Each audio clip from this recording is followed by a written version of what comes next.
Good afternoon and welcome to Tesla's 2015 annual stockholder meeting. We're real glad that you could be here today. There's going to be two parts of this meeting. After the formal legal part of the meeting, we'll introduce our chairman and CEO, Elon Musk, up to the stage. And for now, I'd also like to introduce several important members who are with us today. Our board is in the front row, if you guys can wave. We also have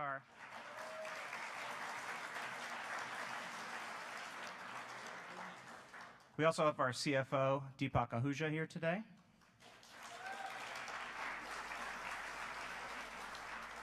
And our Vice President of Investor Relations, Jeff Evanson, is here. I think I saw our CTO, JB Straubel, around as well. You might see him. We also have from our independent auditors, PricewaterhouseCoopers, we have Larry Westall and Nino Sarkis here. And we can now get started. After the voting, Elon will be on the stage, as I mentioned, to provide a brief overview of the company, and he'll answer your questions. But for now, let's get started by calling the meeting to order.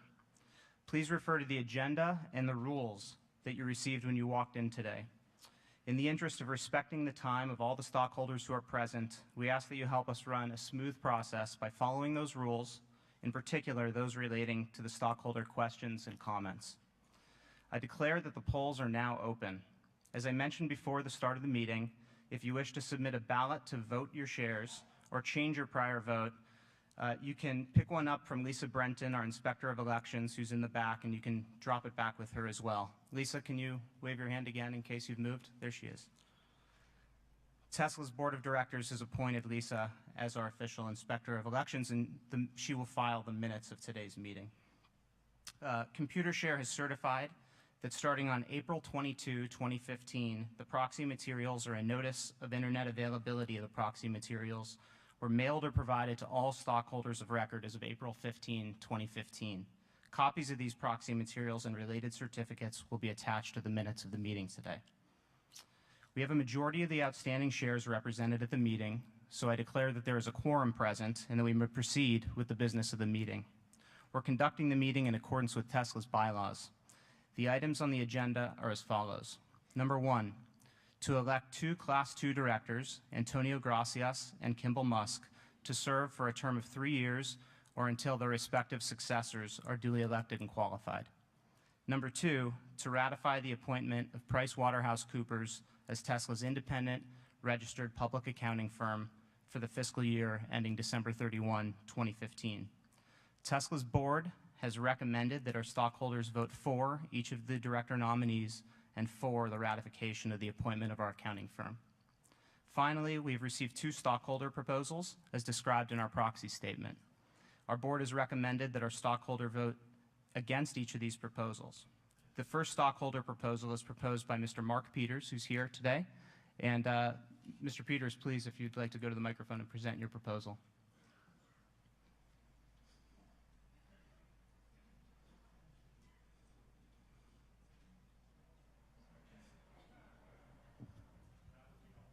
We'll get you a microphone.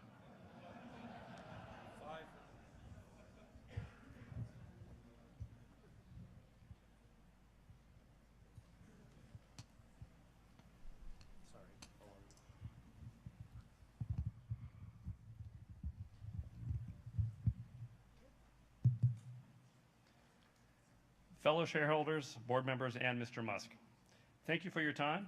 Despite tremendous odds, Tesla has created a brand that is changing the course of history, and as both shareholders and owners, we are very, very pleased. We have logged many thousands of miles in our Model S's and have yet another one on order. Our planet faces unprecedented risks due to the dumping of greenhouse gases in our atmosphere and oceans. Mr. Musk has accurately called this the dumbest experiment ever, and we concur 100%. We feel it's morally irresponsible to be running a planetary scale experiment on our one and only planet. Mr. Musk has previously used a lifeboat metaphor to describe this situation, and I'll go ahead and borrow it here. We're in lifeboat Earth with water up to our kneecaps and rising. Tesla has invented an awesome bailing bucket, but upwards of 90% of those buckets are having holes drilled in them. So every time they're used, water pours back into our lifeboat. Let me explain how this directly applies to the proposal number 3.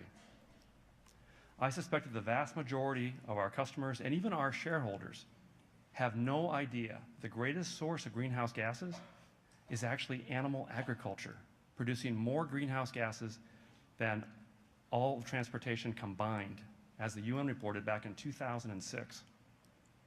Bill Gates noted a more recent analysis in 2013, estimating that livestock produces nearly 51% of the world's greenhouse gases. 51%. Tesla exists to create sustainable transport, and which is why this is inconsistent to offer leather.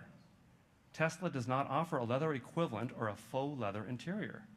And it goes even further by blocking a half dozen must-have options if one does not order leather, thus effectively forcing our customers into the non-environmentally friendly interior. Exacerbating this logic conflict is the fact that competing luxury brands have been using environmentally friendly, leather-like materials for years, all to rave reviews by the nonprofit Consumer Reports, as all listed in Proposition 3.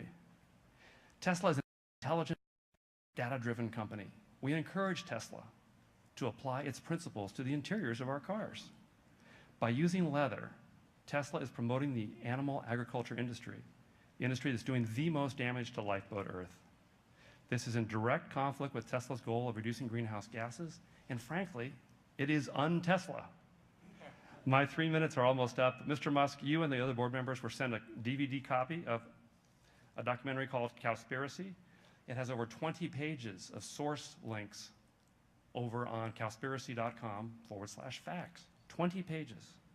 I have brought another 7 copies for the board, and will seriously hope that the environmental black hole at Tesla can be fixed.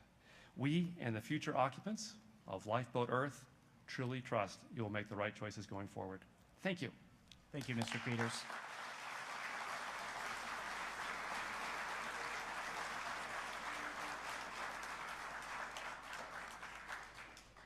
Thank you, Mr. Peters. The other shareholder proposal that we have today will be presented by Elizabeth Farrell Peters. You now have 3 minutes as well if you want to step to the microphone.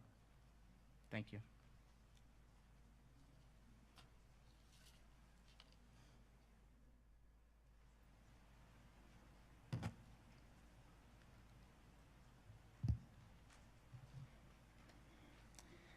Good afternoon, fellow shareholders, Mr. Musk, and board members.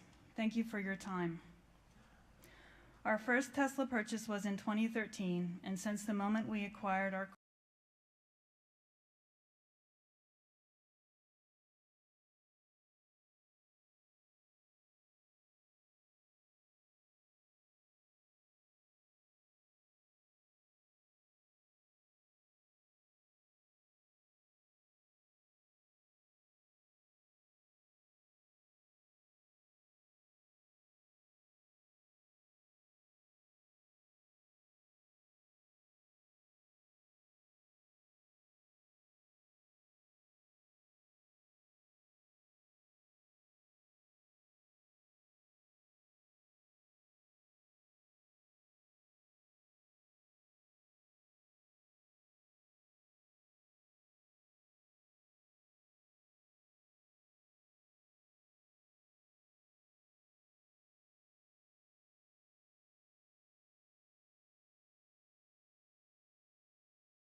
All right, welcome everyone to the annual shareholders meeting.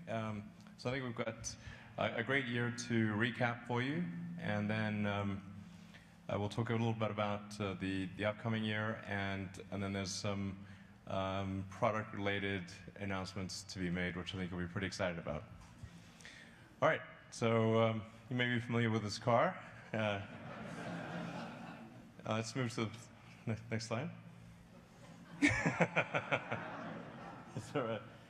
Is that a clicker? Okay. Thanks. Etc.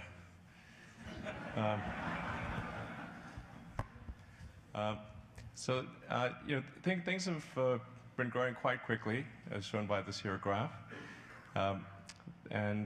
it's really a quite steep growth for a company that's building a complex product where there's several thousand unique parts, and there's hundreds of suppliers from all around the world.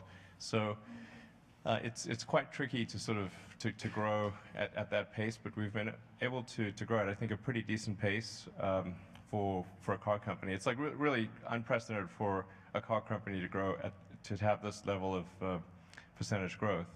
We're going to try to maintain it for as long as possible, but it seems, as I've said before, it seems likely that we'll be able to maintain a roughly 50% average growth rate per year for several years to come.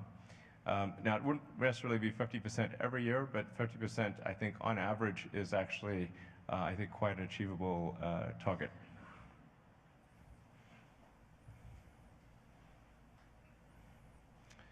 And then this year we introduced the dual motor all-wheel drive, and I think actually I'll have to admit, I think in introducing it we probably didn't do an ideal job of explaining that dual motor meant all-wheel drive. I mean, there are two motors and they're connected to the four wheels, but that connection was not clear for a lot of potential customers. So, and our fault really, because we should have always called it really the all-wheel drive Model S, and it's the best all-wheel drive architecture that's ever been done, because of the fact that there are two motors, and we can dynamically shift the torque front to rear at the millisecond level. So whereas a traditional all-wheel drive has a single motor that has a mechanical axle that's essentially dumb, it doesn't have any intelligence, and it has a lot of latency, and it can't react differently. Because we've got two motors, it can immediately react to traction at the front, traction at the rear, and the reaction speed of an electric motor is so fast that the car almost feels like it's standing still to the control sequence in the motors.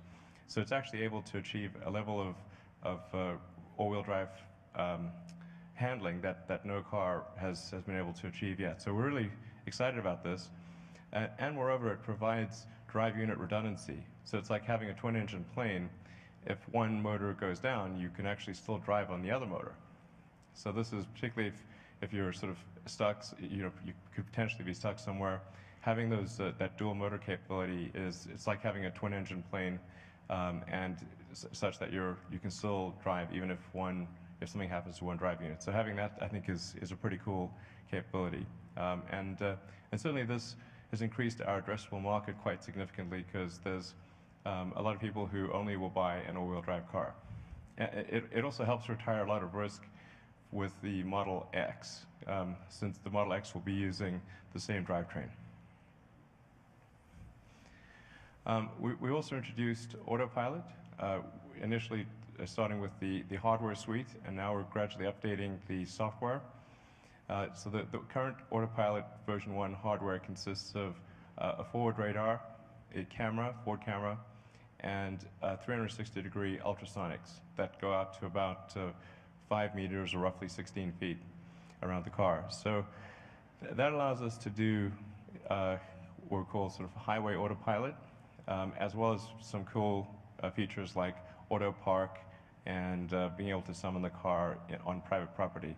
I'm actually I'm testing the latest version of Autopilot every week. In fact, I've typically 2 or 3 builds per week that I'm testing in my car. And we're making gradual progress towards what I'd say is a releasable bit of software.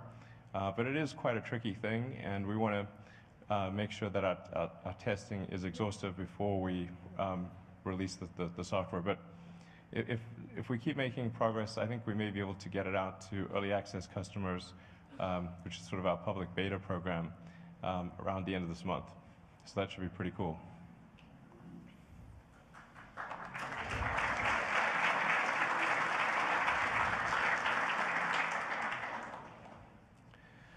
We also introduced the dual motor 70 kilowatt hour car, and the goal here was to provide an all-in package that offered great value for money. So all-inclusive was all-wheel drive, supercharging, autopilot apart from the convenience features, but navigation and so forth. And it was intended to provide a package that even if you bought the base car with no options, you would still have a great product. That was the goal with the 70D. And that's been very well received by customers, and we're seeing sort of upwards of a third of customers choose the 70D.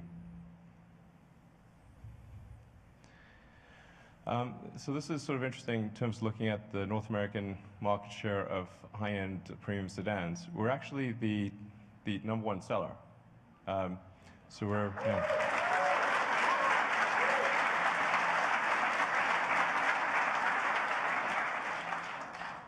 so we're really excited by this because if we can take this level of success and extend it around the world, there's really a lot of potential for sales growth for the company. And I think even in North America, while we are strong on the West Coast and in the South, we are not that strong in the Northeast. So there's really a lot of potential in the US Northeast and within Canada broadly. And we're also going to be opening up in Mexico later this year. So, yeah, it's probably be North American. So I think there's potential there to grow things. And yeah, so this is, I think, a good indication. And as we bring out new models in the Model X and the SUV category, obviously, and then more affordable cars, this bodes well for being able to replicate this level of share for Tesla in other product segments. Yeah.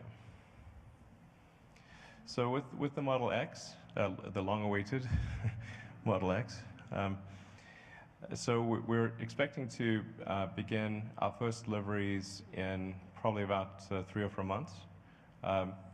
And as with the software, I'm looking at the latest iteration of the Model X every week. And it really is, it's turning out to be a really great car. I think the Model X may arguably be a better SUV than the Model S is a sedan. So that, I think, is really, really exciting. We want to make sure, obviously, that some of the key features of the Model X, particularly the Falcon Wing door and the way that the second row seats are done, and a few other things that people aren't aware of, are done just right and provide true functionality and a true value improvement, and versus just sort of feeling gimmicky. It's got to be a genuine improvement in utility and aesthetics, I think, for it to be right. So getting those final nuances right for the Model X is what we're focused on right now. But we're really in the short strokes with getting this to market. Superchargers have really grown rapidly. I mean, it's sort of like kelp on steroids here.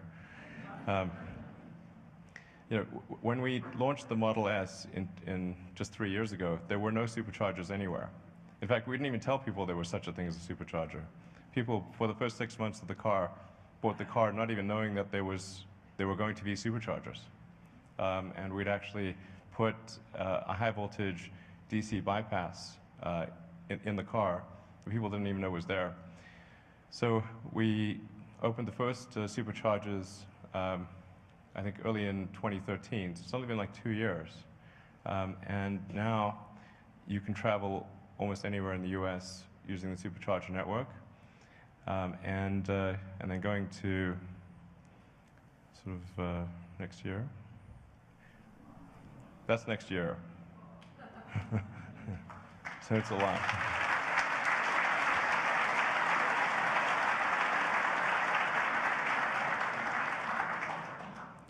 So you can see that's from 0 to that in 3 years. And there's a similar level of density is going to be the case for Europe, as well as Asia. And eventually you'll be able to go anywhere in the world using the supercharger network. And we're planning on sort of further upgrades to the supercharger system. We've just introduced an upgrade which is a liquid-cooled cable, which means that the cable can be really thin. In fact, we have the first working version of that here at the Mountain View supercharger location, so you can try it out for yourself. It has caused some customers to be quite puzzled that they're plugging in a supercharger with this tiny cord, and they thought something was wrong. But that's actually just our next generation cord, because if the cord is liquid cooled, you can actually make it very, very thin and supple. So instead of trying to wrestle sort of a good-sized snake into the car, it's this thin, supple cord. It's really, really great. And it also has the potential for increased power of the supercharger long term. So.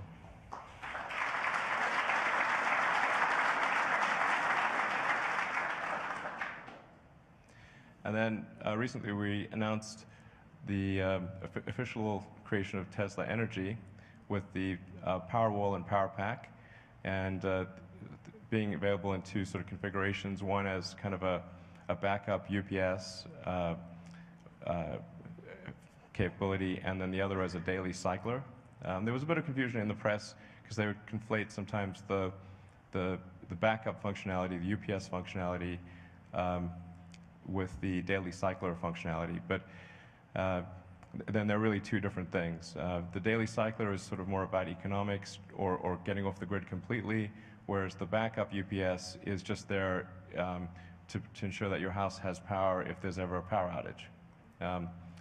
And we did get, obviously, a fair bit of feedback on the Powerwall. A lot of it was positive, and some of it was not so positive. But we actually took some of the negative feedback to heart, and I'm very happy to announce that we've dramatically increased the power capability of the Powerwall. So it's actually going to go from from having a 2 kilowatt steady, 3.3 kilowatt peak to a 7 kilowatt power, 5 kilowatt steady. Price is unchanged.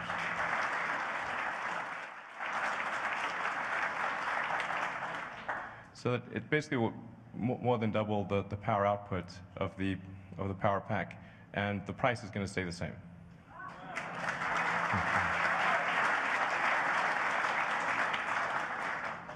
We're also prioritizing delivery of the Powerwall to people that have a solar installation. Doesn't need to be Solar City, any solar installation that's compatible. So Solar City is, of course, preferred. If you like the best.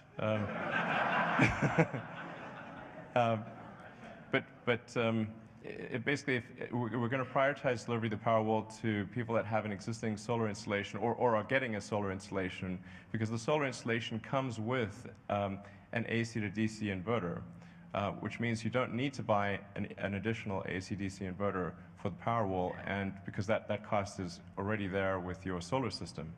And we're also going to be prioritizing delivery of the Powerwall to partners that minimize the cost to the end user. So that the net result is we're expecting people to be able to purchase and install the Powerwall for about $4,000. So, yeah.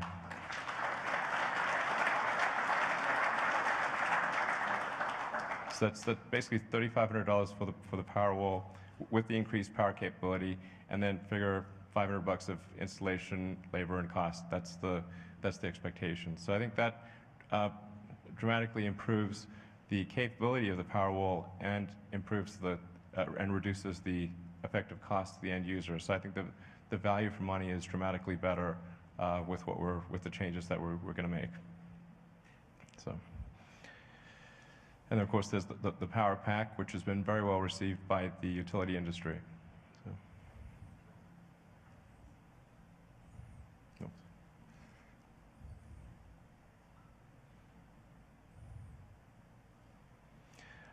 We opened up a new castings and machining center in Lathrop, which is basically near Stockton. It's out in the Central Valley. So we're going to be doing a lot of machining and casting, a lot of foundry work, and producing a lot of parts that will go into the Model S, and that'll be done in the Central Valley. So that allows us to expand our vehicle capacity in Fremont and allocate more space for vehicle final assembly. We've also installed a new stamping press line in Fremont, and this is going to have greater automation, and it's going to be great particularly for the Model X stampings.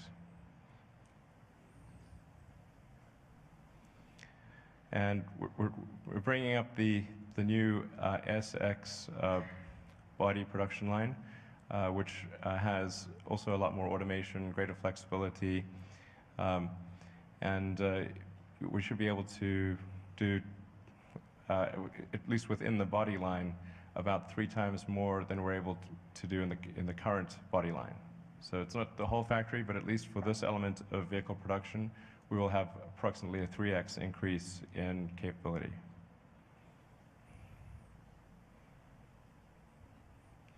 We also have a new paint center. This is quite a huge sort of capital cost for us. And the new paint center is actually set up to be able to do 10,000 cars a week. So this paint center is intended to be able to match the production level that includes the Model 3. So we can produce we can paint all of the cars at the basically 500,000 unit per year level with this paint shop. And to the best of our knowledge, this is going to be the most advanced paint shop in the world.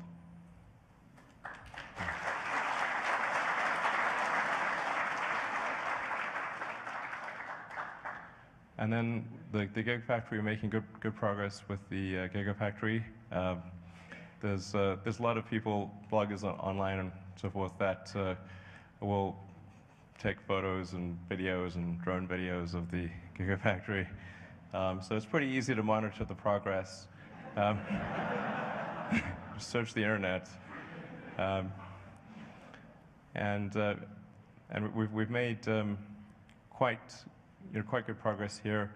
We expect to have phase 1 built and operating and producing battery packs by the middle of next year. So.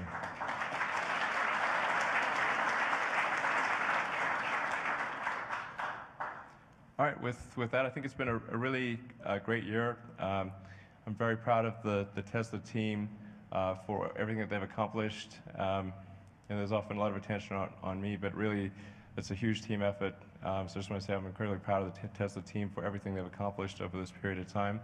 And there's one final thing I wanted to announce is that our CFO, Deepak Huja. Deepak, are you right here? Would you mind coming up?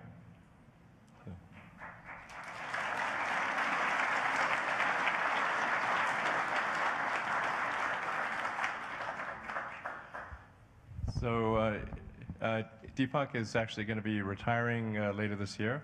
And I wanted to just call him up on stage and sort of personally thank Deepak for doing an incredible job over the last, I guess, 7 years it's been, through hell and high water, and staying sort of calm and steady through some incredibly difficult times. Yeah, just thank you very much for everything you've done. Deepak's going to be staying on through, well, for as long as it takes to find someone, to find a new CFO, and then we'll be working with the new CFO to make the transition, so it should be a very smooth process. But I wanted to just bring Deepak up on stage and just personally thank him for everything he's done for the company. He's done an amazing job. Thank you.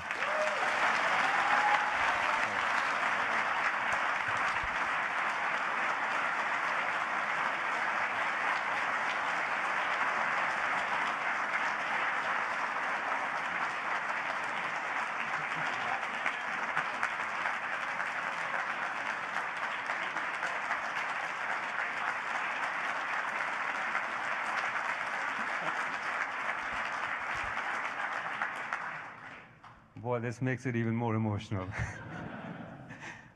Firstly, Elon, thank you very much. It's been an honor working for you. I have discovered more potential in myself than I could have imagined. And the credit goes to you for that. It's been quite a remarkable journey for me of self-discovery, as well as a very fast roller coaster ride, probably akin to what we would experience in the Hyperloop when that comes to reality. So as you can imagine, making that decision to leave Tesla has been really hard for me. It's akin to letting go of your own baby, is how I look at it, because I've been in Tesla since 2008 when we started with a lot of passion, a lot of a vision to go change the world, but limited resources, and we had to fight the battles to get there. So it's been much harder than I thought it would be to be here and make that decision, but it's the right one for me at this point to go check off a few things on my bucket list and pursue a few other life goals that I have. I'm actually quite speechless, and I'm going to just, again, thank you, everybody, and I'll miss this incredible passion of our customers and our shareholders and the incredible Tesla team. So thank you.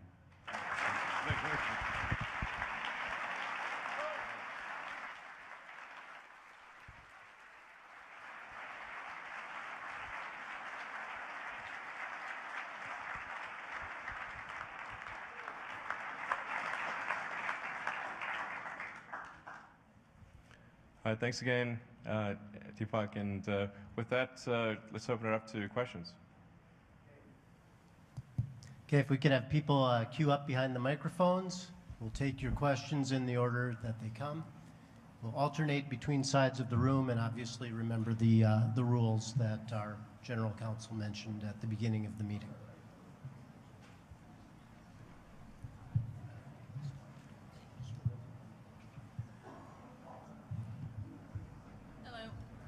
Ann Blankenship, shareholder.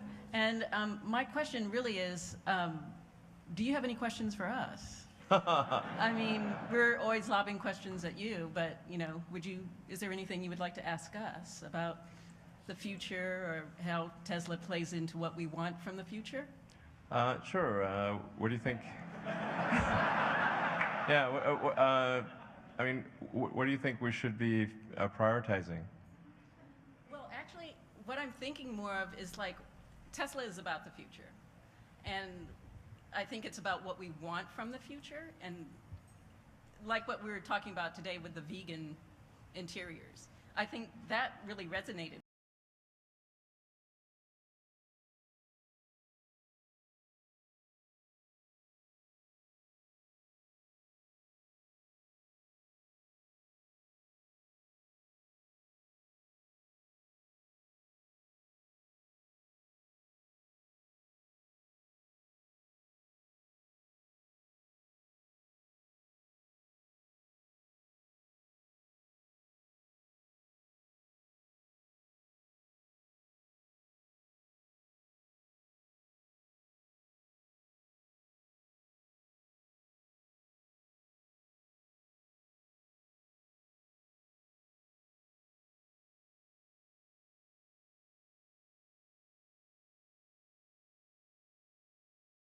Have to figure out how to make that future sustainable, meaning not have crazy amounts of CO2 in the atmosphere and ultimately get into a situation of hydrocarbon scarcity, which would be economically disastrous. So that's what we're focused on. That's our primary goal is accelerate the advent of sustainable transport, and then with the batteries help accelerate the advent of sustainable energy production. So yeah, I think anything that furthers that goal, we'd love to hear about. I mean, for sure, making the cars compelling, making them more affordable. Same thing with the energy storage products. Those are key things. So if there's ways for us to make the car better or the batteries better, we would love to hear about those. Hello, Mr. Musk. During the Tesla energy announcement, you indicated that the Gigafactory would be like a product and that you would continue to improve on it and open up the designs. But as you've also noted, there's a need for multiple Gigafactories, so I was wondering if there's any indication that Tesla would accept orders for Gigafactories or be looking to build more sooner rather than later. Thank you. Well, we got to build one first. So I mean, our focus right now is just making sure that we build Gigafactory version 1 correctly. And that's going to be quite a difficult challenge over the next few years. We'll have the first part of it active next year, but then we want to try to get to full production in roughly 3 years, or maybe a little, roughly 3 years, 3 or 4 years. So that's going to be quite a challenge. And I think once we get to that point, we're going to be actually, before we get to that point, we'll want to figure out where to put, say, Gigafactory 2 and 3.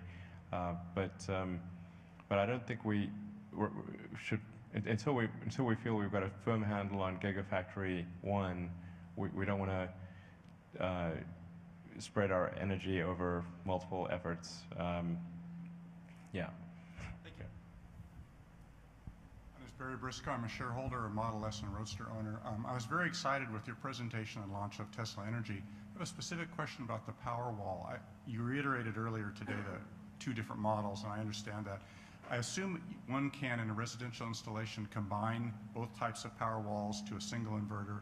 The Powerwall software can manage those, but in an emergency situation like a grid blackout, does the software only draw backup power from the 10 kilowatt hour model, or would it ever, in some circumstances, draw from the 7 kilowatt hour? Well, combining them actually wouldn't be super great. It's going to be, yeah, I mean, right, actually we could make the software do that, but it doesn't currently do that. It would treat them both, it's simply going to treat it, if you had a 7 and a 10, like a 17 kilowatt hour system, and depending upon what your draw is, it would currently, I believe, draw equally from both. Maybe JV should join me on the stage and answer some of these questions.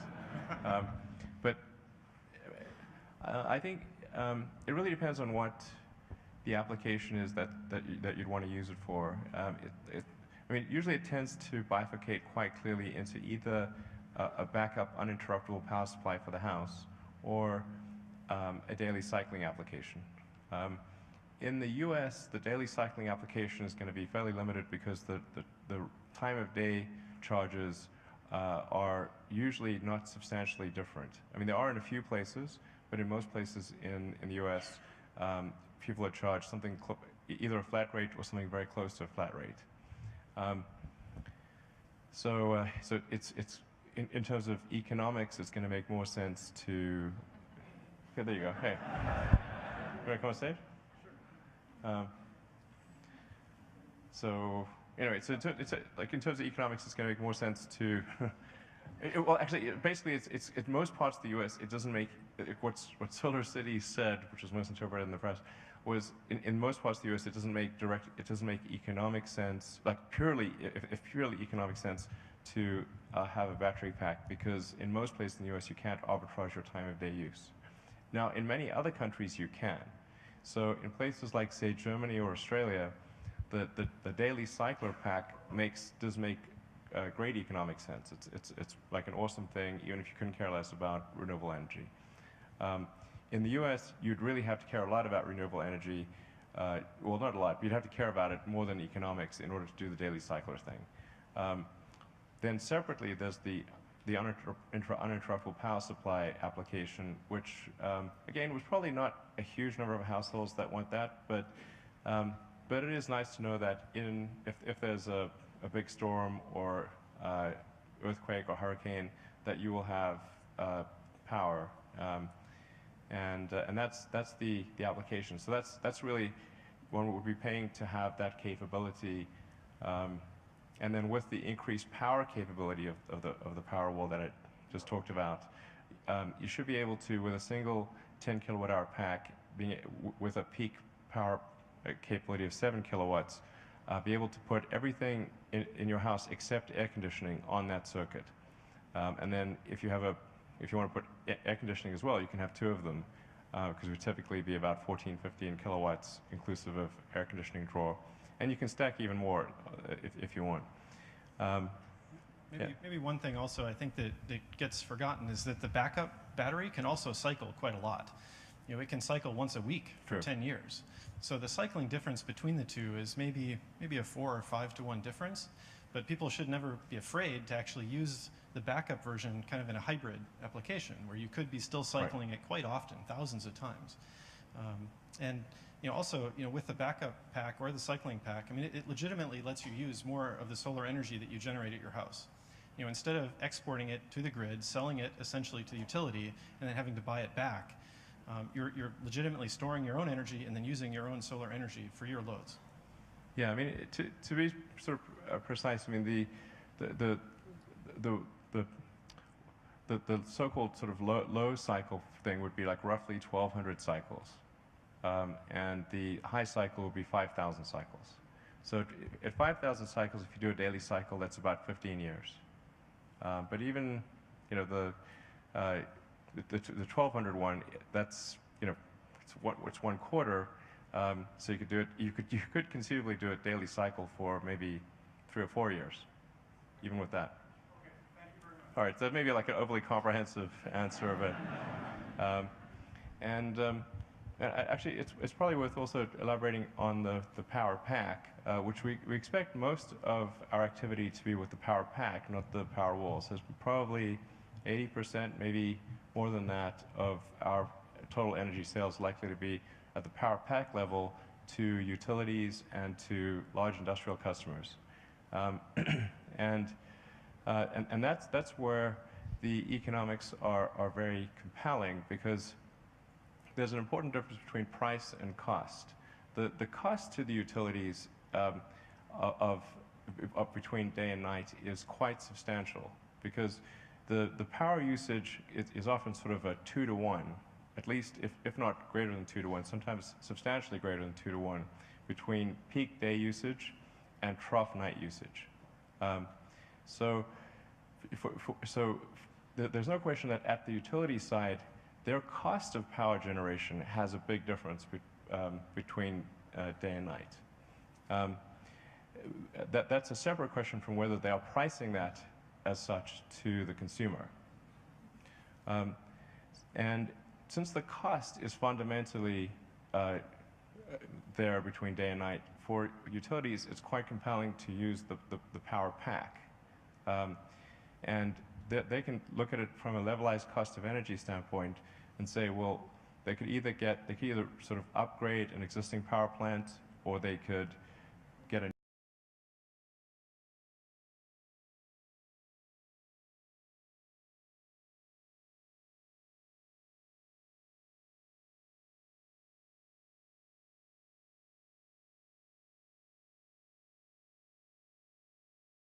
actually take probably somewhere close to half of all the power plants in the world and turn them off if you had batteries. So I'm not sure this is sort of well appreciated. Yeah, and the whole distribution system, all the wires, all the transformers, all the substations, don't run anywhere near full utilization. So, as you kind of optimize that whole system, you can get much more value, the utilities can get much more value out of the entire grid without having to build more wires or buy more transformers. They can just levelize the load across the whole system. And that all happens, somewhat separately from renewable energy, and it can happen in different locations. Exactly. And there's another key advantage of lithium ion is that it's very compact. So it's in a very tight package, as compared to some of the other battery solutions, which, although they have a theoretically low cost per kilowatt hour, although it's a theoretically low because they're actually quite high, but they're bulky. And being bulky is really difficult, because if you're a utility and you want to put and you want to add battery buffering to the grid, and you can with the Tesla solution you can put that at the substation level. So you can take our power packs, and they're compact enough to fit in an existing substation. This is a very big deal, because it means that they do not have to create a new substation or expand the existing substation. Because in most neighborhoods, in order for them to do that, they would have to buy someone's house and level it and put in a new substation. And then the neighbors do not like that. So it's big pain in the butt factor. Whereas if you can put the batteries in the existing substation, it's very easy, and it's a turnkey solution. And even big corporate customers, they like plug and play. Like if it's a low headache, super easy, order it, install it, it just works. They love it just as much as consumers do. Elon, as you probably hear every day, thank you so much for all the amazing things you have done and are doing. My name is Salim. I live in Albuquerque, New Mexico. If I may respectfully submit a plea that when time comes for you to think of installing a second gigafactory, Sure. Sure. as opposed to the states you are considering as candidates, you could become part of the hearts and history of New Mexico also. Sure. Well, we had certainly Albuquerque was one of the finalists, so that would be a strong contender. You know, some of the other states, they have lots of things going for them. For New Mexico, if you did this, you could be what Microsoft and Boeing did, so I hope you will consider that. We'll definitely consider it. Thank you. Thank you for letting me speak. Of course, absolutely. My name is Hayden Sonad. I'm a shareholder, and I'm finishing up 10th grade tomorrow down in LA. And one of the really things that I've noticed about the majority of Teslas is that they're really not being utilized too often. They mostly just sit around they just mostly sit around. So what I've been able to do, due to some pretty fortunate investments, I've been able to order an 85D. And what I really hope to do with this car is use it to its full potential. And I'm going to be doing this I'm going to be creating a constant loop of this car with constant people filled in it, and it's going to be going between Culver City and Las Vegas. And I call this a test loop. And okay. And by doing this, I assume I can save around 40 tons of carbon dioxide emissions into the air every month by these cars. So my question is mainly about, thank you. Sure. So my question is about autopilot in version 7. I want to know that if I do lend out the car for people to drive it from LA to Vegas, if autopilot will be good enough to really ensure their safe travels over the road and on the highways specifically. And also, I want to know if you're planning on linking the sensors in the current Teslas to other cars in the road. And then lastly, I want to know if you are going to be open sourcing the hardware and software for autopilot like you did with the electric designs. Yeah, so the autopilot, at least version 1 of autopilot, the expectation is that someone is paying attention to the road and is ready to take over if there is an issue. It's really intended in the same way that autopilot for an aircraft works, where autopilot for an aircraft alleviates pilot workload, but the pilot is still expected to pay attention, and so you can't like turn on the autopilot and go to sleep. And that is certainly true of the autopilot that we'll have. In the long term, we'll have, I mean, sort of several years from now, there will be a fail operational autopilot with redundant sensors and everything that's needed for someone to actually literally go to sleep and wake up at their destination. But this is an extremely difficult engineering project. And it means you have to take care of all of the corner cases, and there are many corner cases. The real question for autopilot is not can you know, is it going to work? Is it going to work? But how many nines of reliability? And how much safer does it need to be than a person driving before the autopilot can take control with no attention from a person. So I mean, I think probably we'd want autopilot to be at least statistically 10 times safer than a person before we would suggest that someone simply turn on autopilot and wake up at their destination. So autopilot version 1 is really intended as a load alleviation for the driver, and something that sort of just makes it easier to drive, but not one where you can not pay attention. And then as far as vehicle-to-vehicle communication, there is a little bit of that will be done in terms of figuring out, say, traffic data, like traffic speed data, so we can do better navigation over time. So we can say, okay, how fast our Model S is going on this road, and that gives us the ability to give better navigation to users. But it's hard to imagine much more than that because there's such a small number of Model S's on the road, and the vast majority of other cars are not Model S's. So you'd only be communicating so much sporadically. Yeah. So, and did you have a? It was just, are you going to be open sourcing the autopilot software and hardware? In general, we don't open source our software because, we're a little hesitant about potential vulnerability exploits. So we use an open source operating system. So everything sort of runs on Linux, but we don't open source the application code. So. Okay. Also, you mentioned something about a beta for the autopilot. How does someone get in to become a beta tester for autopilot? You have to be on the early access program. Okay. So all right. Thank you. All right. Yeah. Thank you, Mr. Musk. My name is Awele Ndili. I'm a shareholder. I'm an owner as well of a Model S. First of all, on behalf of the Bay Area Model S owners, I want to say a big thank you for the Mountain View Supercharger that just opened this afternoon. Yeah.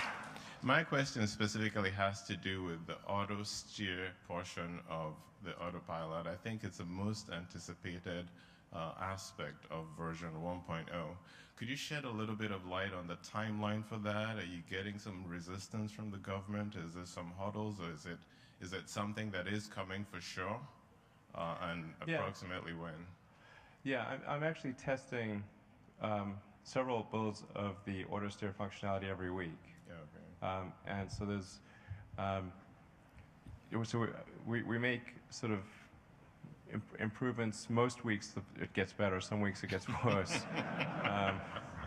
And it's a bit tricky because when you do this is a very difficult thing to take over steering, and we have to also consider what happens if there's a hardware problem?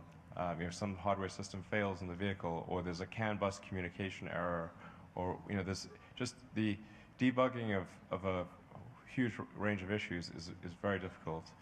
And we currently only have a forward camera and a forward radar and the ultrasonics. So there's a limited amount of redundancy on the sensor front.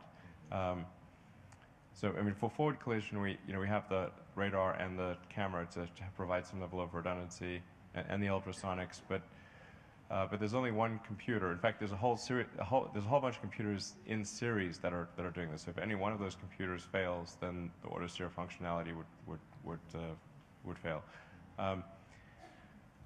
That being said, I'm cautiously optimistic that we'll have auto steer functionality out to early access customers by the end of this month. Oh, fantastic. Yeah. That's wonderful. Yeah. And there's no issue with the government that we have to worry about? There's no issue with the government. Awesome. Because importantly, this is not an abdication of responsibility for steering. Yeah. It is simply meant as a driver assistance feature. Yeah. So like I said, it's a lot like autopilot for aircraft, where a pilot still has responsibility for flying the plane, but being able to engage autopilot just reduces the pilot's workload substantially. Well, thank you very much. That's excellent news. Thank you. Elon, we're at about the 3 o'clock mark, so we'll let you decide how many more questions you want to take, but just wanted to give you that time advisory. All right, I'll probably take another maybe 4 questions or so. Yeah, thanks. Great. Hi, Elon. My name is Stephanie Downs, and I'm with People for the Ethical Treatment of Animals. We're a shareholder of Tesla's. And I have a question concerning your use of leather in your car interiors. As an innovator, Tesla has changed the public's perception of electric cars, and you've shown the industry that sustainable technology can be cool. We've heard a lot today about the environmental destruction of animal agriculture, so I'm not going to mention any rest of that, other than I'd like to mention that regardless of anyone's dietary choices, in the actual production of leather, which requires that cow skin has to be converted into a material that will not rot, it has to be treated with massive amounts of toxic chemicals, including formaldehyde, cyanide, and coal tar derivatives. So the same as not all electric cars are created equal, neither are all synthetic materials. And there are wonderful vegan, environmentally friendly leathers that are currently being produced, some of which are even made from recycled bottles. So what I'd like to ask from you is these materials are available, and if we can connect Tesla with organizations that are producing these materials that are vegan, environmentally friendly, cost effective, would you at least consider them? Yeah, absolutely. If you can give the contact information to Jeff, who's right there, then we'll look into it. Yeah. Thank you very much. All right.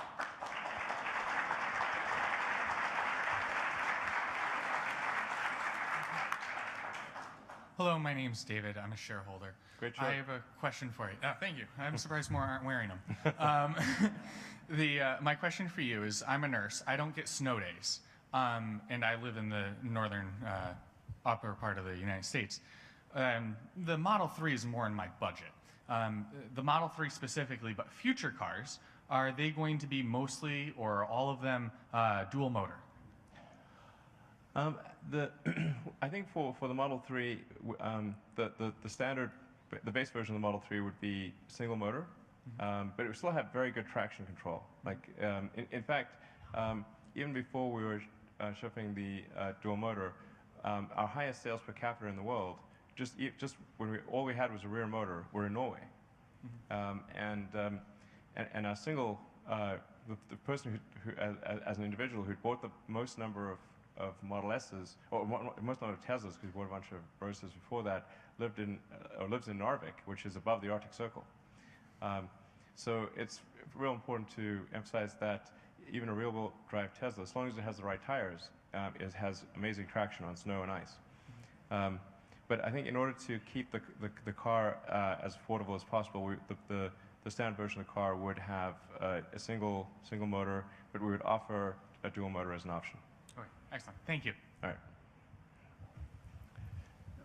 Hi, my name is Bob Wiener. I'm a Tesla stockholder, also a Solar City stockholder, and going for the trifecta. My question, I hope it's not inappropriate, but I'm curious if you have any thoughts about when you would take SpaceX public, particularly after you retrieve your rocket successfully on the next try, I hope. Sure.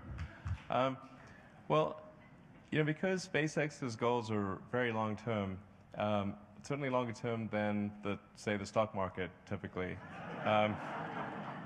It's like the feedback cycle in the stock market tends to be quarterly, and like maybe they can handle a few years max. But if you're talking about something really long term, like trying to build a city on Mars, and then you end up sacrificing profitability for a really long time in order to get there and build the technology necessary to do so, I think it would be not super loved by the public markets. What I expect with SpaceX is that we'll probably go public once we have regular flights to Mars.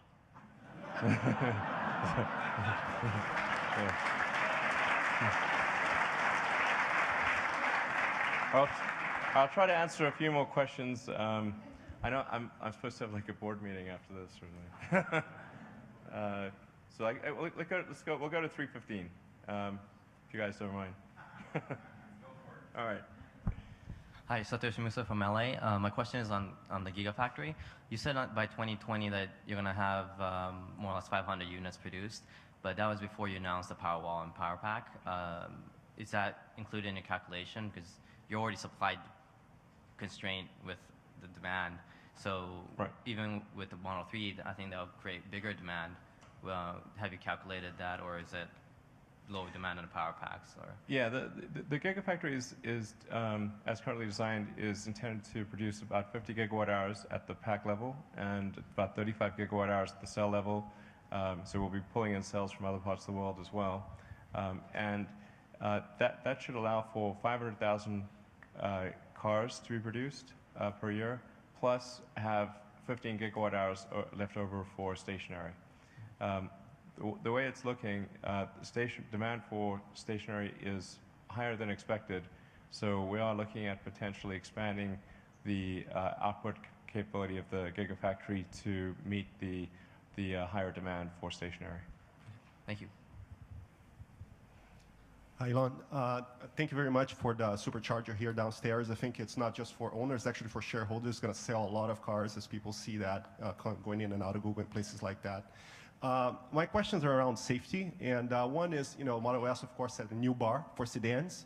What should we expect for Model X? Because all the other SUVs have like high center of gravity, and rollover is a problem, those types of things. What should we expect there? The second question is, have you guys thought of, as you log miles in autopilot, and you have the statistics of lower accidents that I'm sure is going to come true, whether we're going to be able to get like lower insurance rates from companies? Sorry, I missed the second. The second question is, as you log more autopilot miles on Model S and other cars, whether you're going to be able to use that, or we can use that to get lower insurance rates from insurance companies. Oh, yeah. Yeah, I think we should be able to. I think as we can show statistics on accidents and so forth, I think it should translate to lower insurance rates. We'll have to work with insurance companies to make sure that they're properly factoring in the actual accident rate of the Model S and the X, because our injury rate is substantially lower than I think maybe any car on the road. But certainly, if it's not the lowest, it's certainly one of the lowest. And I forgot like an important announcement. At 2 p.m. Today, we did our billionth mile for Tesla. So. Yeah.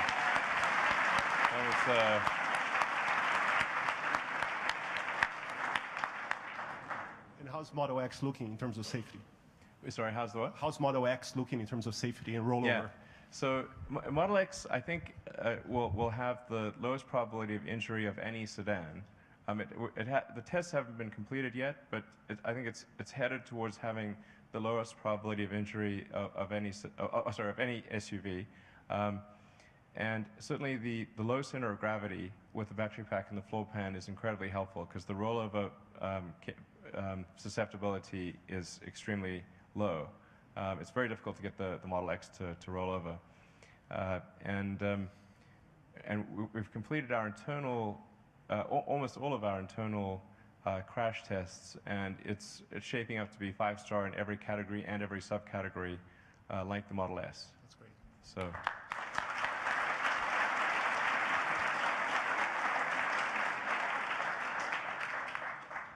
So it's, yeah, in fact, I think probably safety is not something we emphasize enough about the Model S and the X, because a lot of people, they'll hear 5-star and they'll think, oh, okay, well, aren't like most cars 5-star? Well, that's actually not the case. Only about 1% of cars are 5-star in every category and subcategory. So like if you see 5-star, most of the time they sort of rounded up their GPA there. It's only about 1% are 5-star in every category, subcategory, and then the actual calculation of safety is a statistical figure, which you can access on the DOT website, but is not something that they like to promote, but it's there. At least last time I checked, the Model S actually had the lowest probability of injury of any car ever tested. This is extremely important and not well appreciated. So that you can't be, there isn't a safer car. So it's really, if you care about safety of yourself and your family and friends, this is the best choice. So. Keith Lambert, shareholder. On the announcement of the Powerwall, there was a mention about the zero-emission vehicle credits, and the question was unanswered. And it relates to the swap down in Harris Ranch, and the ability to make an appointment or get a phone number to make the appointment so you can do the swap. And as far as the expansion of the superchargers, what is the lifetime of free charging per vehicle, and what is the accounting for it when you sell a car? So yeah, we have the basically the LA to San Francisco pack swap capability in place, and I believe all Model S owners in the sort of California area have been invited at this point to try it out. And what we're seeing is just a very low take rate for the pack swap station. So we did an initial round of invitations where we did basically like 200 invitations, and I think there were.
And we will sort of send them just a reminder note that it's cool to do this occasionally, but it's not. It's meant to be a long distance thing. But it is free long distance forever, and it's basically built into the cost of the car.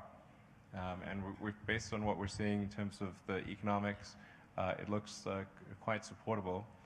And of course, we've gone super fast with the superchargers. So the most of the superchargers do not yet have solar and a battery backup, but over time, we're gonna put solar over every supercharger where it's possible to do so, or if it's not possible to do so, make sure that we're purchasing power that is generated in a renewable manner, so that the entire supercharger network is powered by sunlight.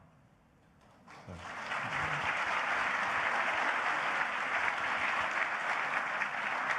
Hi, my name is Ilya Sutskova, shareholder. I'd like you to say a few words about the autopilot, specifically when it will become a fully. Do you expect the timeline for when the autopilot will be a full go-to-sleep in the car solution, given the rate in which you see it's being developed and given what you know about how quickly regulation and laws can change to accommodate that? Well, I think from a technical feasibility standpoint, I think it'll be technically possible in approximately 3 years. And so I think I suspect we'll be able to achieve that in about 3 years. Now, it will take some period of time after that for regulators to accept that it's okay to just go to sleep in the car.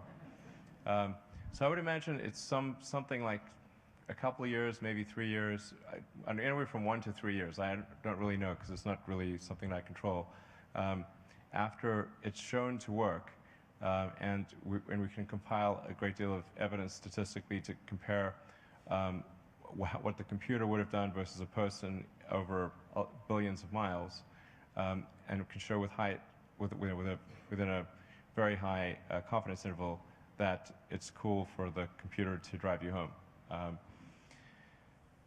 So, yeah, technically likely in 3 years, 1 to 3 years after that before regulators approve it. But again, that last bit is not something in my control, and might vary by country and by state within various countries. But that's the rough timing. That's my best guess right now. But it is interesting. Like what I've found, with both narrow and deep AI, is that with each passing year, my estimate for when it happens gets closer. This is, both interesting and alarming. Like it's exciting and alarming. So. Hi, my name is Kelvin Yook, and I'm a shareholder. I'm also a member of the IEEE Microwave Symposium, which takes place in San Francisco next year.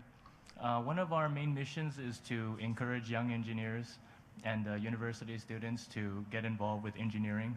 So what we've been seeing recently is kind of a drop-off in interest among diverse groups as well as women in engineering, which starts around middle school range. So I was wondering if you could comment on any activities that Tesla is participating in or conducting in terms of helping education and inspiring young people to get involved with engineering.